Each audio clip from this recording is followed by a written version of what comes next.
आज हम समझते हैं कि समरूप त्रिभुजों का क्षेत्रफल उनकी संगत भुजाओं यानी समरूप त्रिभुजों के क्षेत्रफल उनकी संगत भुजाओं के वर्गों के अनुपात के बराबर कैसे होता है। यहाँ हमारा प्रश्न है, यह प्रश्न बार बार 10 के एग्जाम में पूछे जाते हैं कि सिद्ध करो कि दो समरूप त्रिभुजों का जो क्षेत्रफल होगा उनकी संगत भुजाओं के वर्गों के क्या होगा, समानुपाती होगा। यानी दो समरूप त्रिभुजों के जो क्षेत्रफल का अनुपात होगा उनकी संगत भुजाओं के वर्गों के अनुपात के बराबर होगा। तो हमने दो त्रिभुज ABC और एक त्रिभुज DEF बना लिया है और हम लिख रहे हैं, अब यहाँ से हम सिद्ध कर रहे हैं। तो हमने लिखा, माना ABC और DEF ABC और DEF दो समरूप त्रिभुज हैं।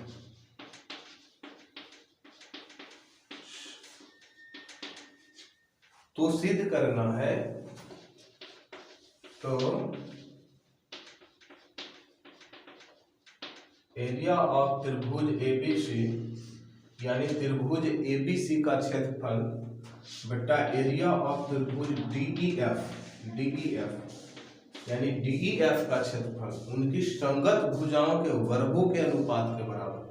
यानी AB की संगत भुजा DE, BC की संगत भुजा EF और AC की संगत भुजा DF हुआ। यानी जो त्रिभुज के क्षेत्रफल का अनुपात होगा उनकी संगत भुजाओं के वर्गों के अनुपात के बराबर होगा। यानी AB के स्क्वायर बटा DE के स्क्वायर, BC के स्क्वायर बटा EF के स्क्वायर, और इसकी संगत भुजा हम AC ले तो AC के स्क्वायर किसके बराबर हो जाएगा, DF के स्क्वायर। आइए इसको हम आराम तरीकों से सिद्ध करते हैं। तो इनको सिद्ध करने के लिए आपको कुछ कंस्ट्रक्शन करने पड़ेंगे और कंस्ट्रक्शन में AM लंब BC खींचा और DL लंब EF खींचा। आप बनावट या रचना या कंस्ट्रक्शन तो हमने लिखा बनावट, क्या लिखा, AM लंब BC खींचा, AM लंब BC तथा DL लंब EF खींचा, DL लंब EF खींचा। तो हमने खींच दिया। अब तीसरा स्टेप हमारा होता है प्रमाण। तो हम आते हैं प्रमाण की ओर। तो हमने प्रमाण में क्या दिया, हमने प्रमाण में दिया कि एरिया ऑफ त्रिभुज, चूंकि त्रिभुज ABC समरूप त्रिभुज किसका है, DEF का। अब चूंकि त्रिभुज तो यह हमारा दिया है कि ये दोनों त्रिभुज आपस में समरूप है, तो जब त्रिभुज समरूप है तो उनकी संगत भुजाएं क्या होते हैं, समानुपाती होता है। तो हम लिख सकते हैं कि AB बटा DE, इसलिए AB बटा DE किसके बराबर हो जाएगा, BC बटा EF के, BAC बटा EF के, और ये किसके बराबर होगा, AC बटा DF के। साथ में इनकी संगत कोने भी आपस में बराबर होती है। तो हम इसको फर्स्ट मान लें तो पुनः लिख सकते हैं कि जो कोण A होगा वो किसके बराबर होगा, कोण D के। जो कोण B होगा वो किसके बराबर होगा, कोण E के। और जो कोण F होगा, कोण C होगा, किसके बराबर होगा, F के। यानी कोण C किसके बराबर होगा, कोण F के। और इसको आप दूसरा मान लें। अब हम चलते हैं इसमें। अब नाउ एरिया ऑफ त्रिभुज ABC और बटा एरिया ऑफ त्रिभुज DEF यानी DEF त्रिभुज का क्षेत्रफल क्या होता है, 1/2 आधार गुना ऊंचाई। तो हम इसमें यदि चले ABC में तो हमारा आधार क्या है, BC, और ऊंचाई क्या है, AM। तो हम 1/2 और इसका आधार क्या है, त्रिभुज ABC का आधार BC और ऊंचाई क्या है, AM। तो हम लिख सकते हैं आधार BC गुना कितना, AM। साथ में हम इसको लिख सकते हैं एरिया ऑफ त्रिभुज DEF यानी 1/2 आधार गुना ऊंचाई, आधार क्या है हमारा EF, और ऊंचाई हमारा क्या है DL। तो हम इसमें 1/2 को कैंसिल कर दें तो हम लिख सकते हैं एरिया ऑफ त्रिभुज ABC और बटा एरिया ऑफ त्रिभुज कितना, DEF किसके इक्वल हो जाएगा, ये BC हो जाएगा। और आप इसको EF कर दें और साथ में इसको गुना में कर दें AM, और ये हमारा किसके इक्वल हो जाएगा, DL का। और इसको हमने समीकरण क्या मान लिया, थर्ड मान लिया। यहाँ तक आप चाहे तो उतार ले और यहाँ की प्रक्रिया हम आगे बढ़ा रहे हैं। तो हमने ये सिद्ध किया कि एरिया ऑफ त्रिभुज एबीसी बटा एरिया ऑफ त्रिभुज डीएफ किसके बराबर होगा, बीसी बटा ईएफ गुना एम बटा डीएल के। अब आगे चलिए हम चलते हैं त्रिभुज एएमबी तथा त्रिभुज डीएलई में। अब पुनः त्रिभुज एएमबी तथा त्रिभुज डीएलई में क्या है, चलते हैं तो हम देखते हैं कि जो कोण बी है वो कोण ई के इक्वल है। कोण बी हमारा किसका है, कोण ई का। क्यों, क्योंकि त्रिभुज एबीसी समरूप त्रिभुज डीएफ है था और हमने कहा था कि जब त्रिभुज समरूप होते हैं तो इनकी संगत भुजाएं क्या होता है, एक संगत कोण आपस में बराबर होते हैं। इस स्थिति में बी हमारा क्या है, ई। यहाँ हमने सिद्ध भी किया था कि जो कोण बी होगा वो किसके इक्वल होगा, कोण ई का। तो ये हम लिख सकते हैं कि कोण बी कोण ई का इक्वल है और ये जो है आपस में क्या है, परपेंडिकुलर है। तो ये कोण और ये कोण आपस में कितने डिग्री का होगा, 90 डिग्री का। तो हम लिख सकते हैं कोण एएमबी बराबर कोण एएलई कितने डिग्री का, 90 डिग्री का। तो हम लिख सकते हैं कि त्रिभुज एएमबी समरूप त्रिभुज किसका होगा, डीएलई का। किस समरूपता से, ए समरूपता से। एक त्रिभुज के कोई दो कोण दूसरे त्रिभुज के कोई दो कोण के बराबर हो गए तो दोनों त्रिभुज आपस में समरूप हो गए। तो हम यहाँ लिख सकते हैं ए समरूपता। और जब त्रिभुज समरूप हो जाता है तो उनके संगत भुजाएं क्या होती है, समानुपाती होती है।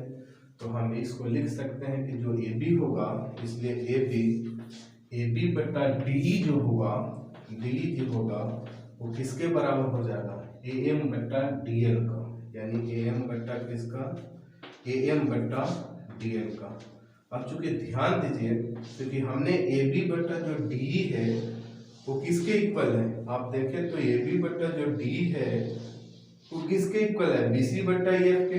तो हम ए बी बटा डी को क्या लिख दें, बी सी बटा ई एफ। तो हमने लिख दिया इसको, आप चाहें तो ए बी बटा बी सी को, ए बी बटा डी को क्या लिखे, चूंकि ए बी बटा डी किसके बराबर है, बी सी बटा ई एफ के। तो ए बी बटा डी को हमने लिख दिया बी सी बटा ई एफ। यानी बी सी बटा ई एफ किसके इक्वल हो जाएगा, ए एम बटा डी एल का, ए एम बटा डी एल का। तो आप इसको लिख सकते हैं, हमने क्या माना है, फर्स्ट से, यानी फर्स्ट से। अब चूंकि ध्यान दें हम समीकरण थर्ड की ओर चले, जब हम समीकरण थर्ड की ओर चले तो हमने क्या सिद्ध किया है, ए एम बटा डी एल, ए एम बटा डी एल है। और हमने सिद्ध किया कि ए एम बटा जो डी एल है वो किसके बराबर हो जाएगा, बी सी बटा ई एफ के। तो हम लिख सकते हैं, इसलिए एरिया ऑफ त्रिभुज ए बी सी बटा एरिया ऑफ त्रिभुज कितना, डी ई एफ किसके इक्वल था थर्ड में, बी सी बटा ई एफ, बी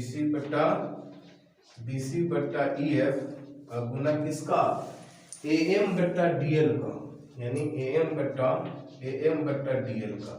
अब थोड़ा सा ध्यान दें, हमने बी सी को बी सी बटा ई एफ कर दिया और हमने ये सिद्ध किया कि जो ए एम बटा डी एल होगा, ए एम बटा जो डी एल होगा वो किसके बराबर होगा, बी सी बटा ई एफ का हमने सिद्ध किया। तो हम ए एम बटा डी एल को बी सी बटा ई एफ सिद्ध कर दें तो हम ये लिख सकते हैं कि बी सी और बी सी के स्क्वायर बटा क्या हो जाएगा, ई एफ का स्क्वायर। ये हो गया बी सी बटा ई एफ का स्क्वायर। एक इसको आप उतारे और एक प्रक्रिया और है, इसके बाद हम आपको सिद्ध करें। तो हमने ये सिद्ध किया कि एरिया ऑफ त्रिभुज एबीसी बटा एरिया ऑफ त्रिभुज डीएफ किसके बराबर होगा, बीसी के स्क्वायर बटा ईएफ के स्क्वायर। अब एक बात मेरे ध्यान से समझिए कि जो ए बी बटा बी सी बटा ई एफ है वो तीनों के इक्वल है। तो यदि हम इन तीनों को आपस में बी सी का स्क्वायर करें तो तीनों का स्क्वायर के बराबर हो जाएगा। यानी जो हमारा ए बी बटा डी है, बी सी बटा ई एफ और ए सी बटा डी एफ, यानी स्क्वायर करें तो तीनों आपस में बराबर हो गए। इसका मतलब जो बी सी का स्क्वायर होगा ये दोनों के स्क्वायर के बराबर होगा। यदि हम इसको स्क्वायर करें तो हम लिख सकते हैं ए बी के स्क्वायर बटा डी के स्क्वायर, और फिर क्या लिख सकते हैं BC के स्क्वायर बटा EF के स्क्वायर, और फिर हम लिख सकते हैं कितना AC के स्क्वायर बटा DF का स्क्वायर। तो आप यहाँ पर देख सकते हैं कि जो हमारा BC का स्क्वायर हुआ, BC के स्क्वायर बटा EF का स्क्वायर, यानी BC के स्क्वायर बटा EF के स्क्वायर, इन दोनों के स्क्वायर के बराबर हुआ, यानी AB के स्क्वायर बटा DA के स्क्वायर के भी बराबर और AC के स्क्वायर बटा DF के स्क्वायर। तो हम कह सकते हैं कि तीनों आपस में क्या है, बराबर है। इतना इतना इतना आपस में बराबर है, तो कोई त्रिभुज इतना के बराबर है, इसका मतलब ये इतना के बराबर भी होगा और इतना के बराबर होगा, क्योंकि BC के स्क्वायर तो दोनों के बराबर है ना। तो इतना बदल हम इतना भी रख सकते हैं और इतना बदल हम इतना भी रख सकते हैं। इसका मतलब कि ये जो क्षेत्रफल होगा तीनों के क्या होगा, आपस में बराबर होगा। तो हम लिख सकते हैं कि एरिया ऑफ त्रिभुज ABC और बटा एरिया ऑफ त्रिभुज DEF किसके बराबर, AB के स्क्वायर बटा BC के स्क्वायर, AB के स्क्वायर बटा DE के स्क्वायर, BC के स्क्वायर बटा EF के स्क्वायर और AC के स्क्वायर बटा DF का स्क्वायर। और आप इसको लिख दें समीकरण कहाँ से, फर्स्ट से, और यही हमें क्या करना था, प्रूफ करना था, जिसको हमने क्या कर दिया, प्रूफ कर दिया कि जो समरूप त्रिभुज होंगे उनके क्षेत्रफलों का अनुपात उनके संगत भुजाओं के वर्गों के अनुपात के बराबर होता है। इन चीजों को हमने अपने तरीके से काफी समझाने का प्रयास किया है। फिर भी आपको कोई चीज समझ में ना आए तो आप मेरे कमेंट बॉक्स में रखें। तब तक के लिए जय हिंद।